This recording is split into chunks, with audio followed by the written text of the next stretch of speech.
Alright mga idol, magandang araw sa ating lahat. At ito, nakakita tayo ng post ni Senador Robin Padilla. Iginiit niya ang National Minimum Wage Act para sa pantay-pantay at makataong sahod ng mga manggagawa. Ako'y believe din ito dahil talagang ano siya, makamasa siya. So, yung tinatarget ni yung manggagawa party list na alisin yung minimum wage ay alisin yung provincial rate. Pareho lang din ito yung gusto ni Senador Robin. Maganda ito dahil yung si manggagawa party list nasa Congress, si Senador Robin sa Senado. So pantay ito, magkakaisa lang ito, parang nagtutulungan kumbaga. Maganda itong panukalang batas ito ni Senador Robin Padilla dahil para naman hindi magsiksikan yung mga tao dito sa Metro Manila dahil yung sahod nga, malaking sahod dito kaysa probinsya. Kasi isipin nyo, yung Bacoor, Cavite, yung Bacoor lang, provincial rate na yan. Magkano ang binaba ng sahod doon kaysa dito?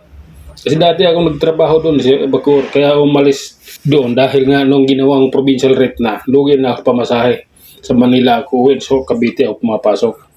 Itong panukalang batas na ito, sana matuloy ito, sana pumasa ito, sana paboran ito ng mga kapwa niya senador at yung ginawa ng Congress din sana paboran dahil para ito sa lahat ng manggagawa, para ito sa lahat ng mga nagtatrabaho, walang provincial rate, lahat naka-minimum wage act at pantay-pantay na sahod sa lahat ng manggagawa para yung mga nandun sa probinsya hindi na kailangan lumuwas ng Manila para magtrabaho, para makasahod ng malaki.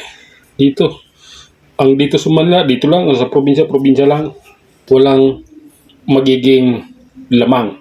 Lahat ng benefits meron at pantay na sahod. Yan ang gusto ko. At yan din ang gusto ng masang Pilipino. Sana ito matupad, sana ito matuloy. At sana kampihan ito ng mga isulong ito ng mga kapwa niya senador. Dahil yung ibang senador kasi diyan, iba yung iniisip puro pera yung iniisip. Tingnan mo yung isa, sumuko na dahil may warrant of arrest, si Bong Revilla.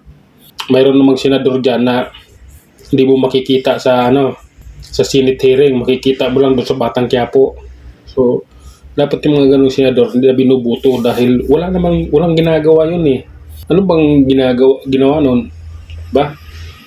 Gumawa ba yun ng para sa mga mamayang Pilipino? Wala.